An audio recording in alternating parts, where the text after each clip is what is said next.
Hello friends, स्वागत है आपका रिकाउंटर अतुल में। आज मैं आपके लिए एक बहुत ही इमोशनल स्टोरी लेकर आया हूँ। कहानी को एंड तक ज़रूर सुनना। आज की कहानी का जो नाम है वो है माँ का संदूक, 20 साल का रहस्य। चलिए इसको शुरू करते हैं बिना किसी देरी के। सावित्री देवी 75 साल की हो गई थी। उनके 3 पुत्र थे। सावित्री जी के पति का देहांत बहुत पहले हो गया था, जब वो 55 वर्ष की हुआ करती थी। वो एक छोटे से पुराने घर में रहती थी, जिसको उनके पति ने ही बनवाया था। उनके 3 बेटे थे। तीनों बेटे उनके साथ तो नहीं रहते, लेकिन ऐसा एक भी दिन नहीं रहता जब वह उनसे मिलने या उनकी सेवा करने नहीं आते थे। तीनों की पत्नियां भी दिन में आती थीं। आप यूं ही समझ लीजिए जैसे उनका घर कभी खाली नहीं रहता था। कोई ना कोई वहां सेवा करने जरूर आता था। तीनों बेटों ने अलग अलग घर बना रखा था। सबकी अपनी पर्सनल लाइफ भी थी और सबकी अपनी परेशानियां भी। आदमी चाहे कितना भी बड़ा बन जाए, उसकी परेशानियां कभी कम नहीं होती। अमीर से अमीर इंसान क्यों ना हो, वो भी कहीं ना कहीं परेशान होता है। तीनों बेटों ने कई बार जिद भी की अपनी माँ को अपने साथ ले जाने की, लेकिन उन्होंने कहा कि वो वहीं रहेंगी। उसी घर में रहना चाहती थी, क्योंकि वो उनके पति का बनवाया हुआ था और उन्हें वहीं ही चैन आता था। वो तीनों बेटे माँ की सेवा इसलिए नहीं कर रहे थे कि उन्हें माँ से बहुत प्यार था, बल्कि वो इसलिए माँ की सेवा कर रहे थे क्योंकि उनकी माँ के पास एक बड़ा संदूक था, जो पिछले 20 साल से बंद था।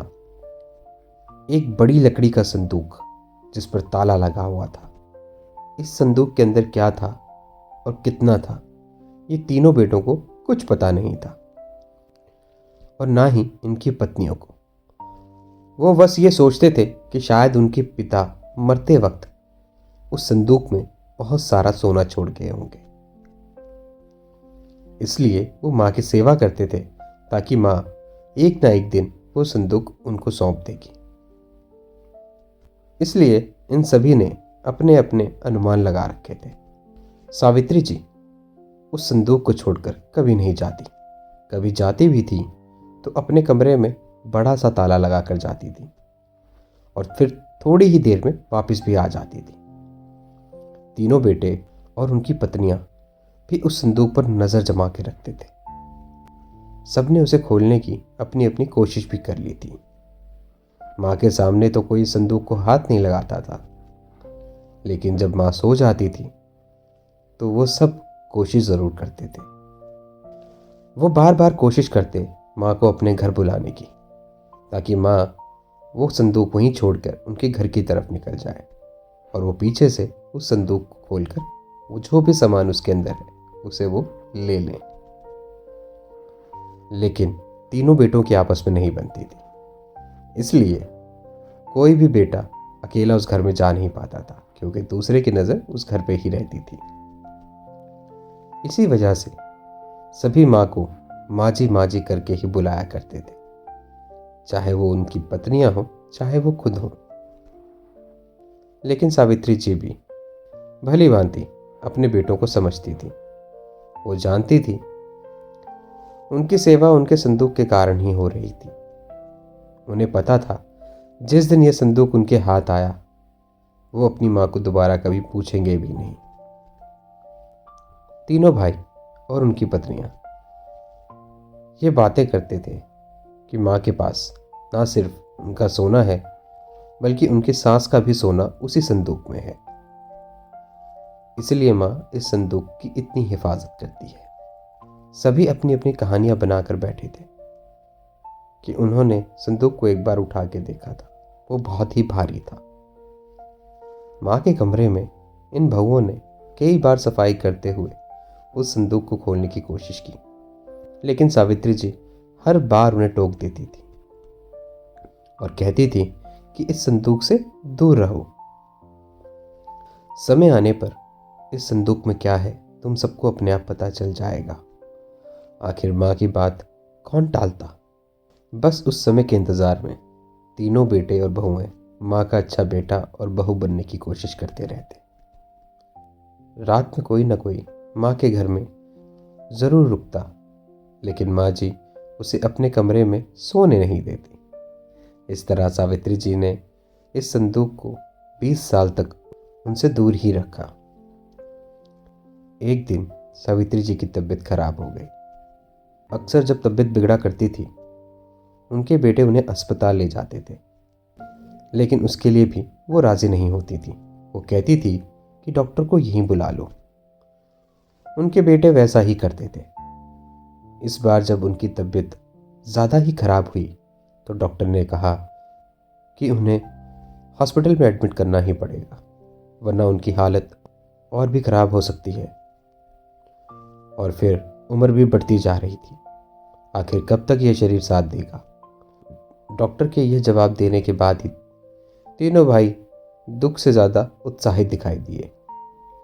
उनकी पत्नियों की आंखों में एक चमक सी आ गई। सावित्री जी ने उन्हें कमरे से बाहर फुसफुसाते हुए सुना।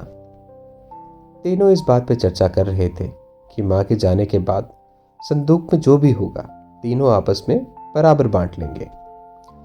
सावित्री जी ने जब ये सुना तो उनको अंदर से बहुत दुख हुआ। वो अंदर से बहुत टूट गईं और उन्होंने ठान लिया कि अब समय आ चुका है, आखिर इन लोगों को बता देगा कि इस संदूक में क्या रखा है।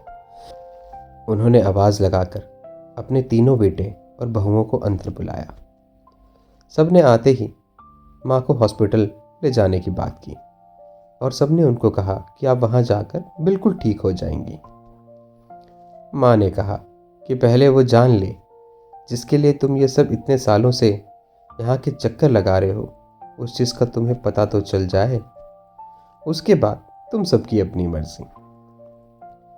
इस संदूक में तुम तीनों के लिए मेरे पास कुछ है जो मैं तुम्हें आज देना चाहूंगी।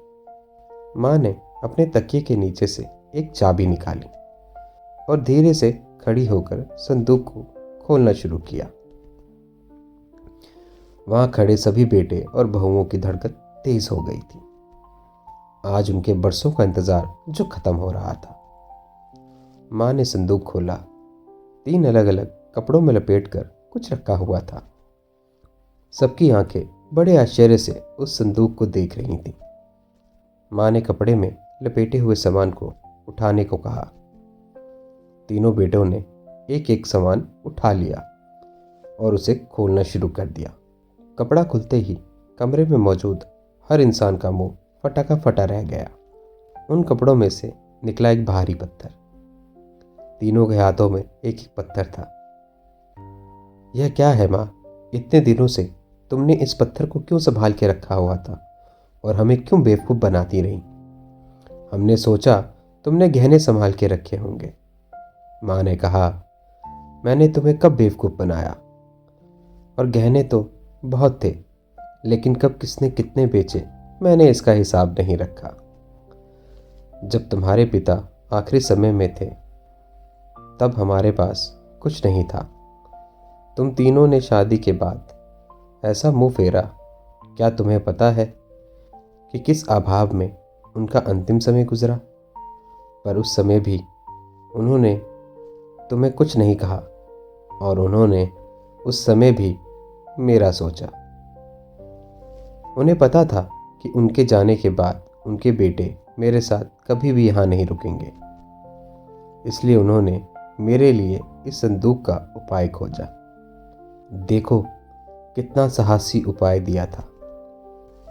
वो तो चाहते थे कि उनके जाने के बाद मैं अकेली ना रहूं। बेटे मेरे साथ ही हों, मेरी आंखों के सामने, बस यही इच्छा थी।